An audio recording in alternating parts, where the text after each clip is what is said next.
We're in Sear Sound, and Sear Sound is,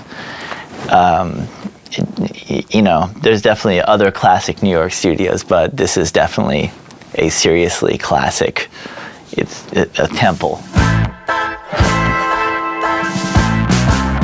Walter had encyclopedic knowledge of microphones, circuits, equipment. It was beautiful. And Walter was just genius, where he really just was like, if it sounds good, it is good. And sometimes that meant it was, really not cheap. Other times that meant it was $54. And he was always just like, this is where it's at.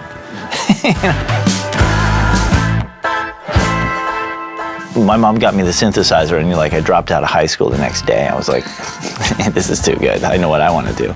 And then later I went back to New York and kind of was going to go figure this out. And so I got a job at Manny's Music in the audio department. And I worked there for 5 years. Then in 1995, I just kind of realized that I had to not do the music store thing anymore if I was gonna go do what I really wanted to do, which was make records. Then we're like, oh, let's get it, let's start a studio. Yeah. Good idea. And we found a space in Brooklyn, and we started a studio. And we started to make records, and some very interesting things happened right away. Monitors, man. It's the only piece of gear in the room. The mics and the monitors. And the rest is just all the other shit you have to put up with to get from one to the other. Right. I always found it so interesting and just backwards how people talked about monitors. And they talked about monitors like they're speakers, but they're not speakers, they're monitors. And people listen, oh, they sound good. It's like, well, that doesn't really matter. What matters is what sort of relationship that you have with them, and what sort of result does that produce outside, not for you. It's kind of like it's a very different criteria that monitors satisfy than speakers. And the hardest of that criteria ultimately is how's it sound in the car? Or how's it sound on the wave radio? Or how's it sound in the club?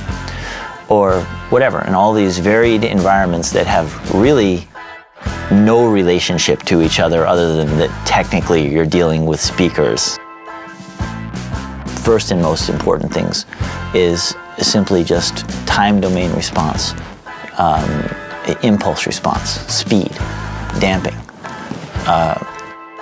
Is there overhang? Does it stop when the wave stops, or does it keep going? And does it hang out for a little while afterwards and make you think that kick drum's a little longer than it actually is? And man, that all of the stuff that I talked about earlier in terms of what are the real criteria for me for a technical monitor in terms of compression-free, headroom, phase linearity, impulse response, damping, those kinds of things. They're like McLarens or something, it's like carbon fiber gods, or something. Transients and detail, stuff like that worked in this fundamentally, it's almost like it was sharper yet smoother at the same time.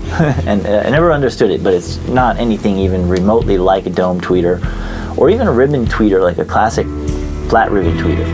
It's not just about linearity or something like that. It's about a really holistic grip on these very technical things that really allow you to really make those calls.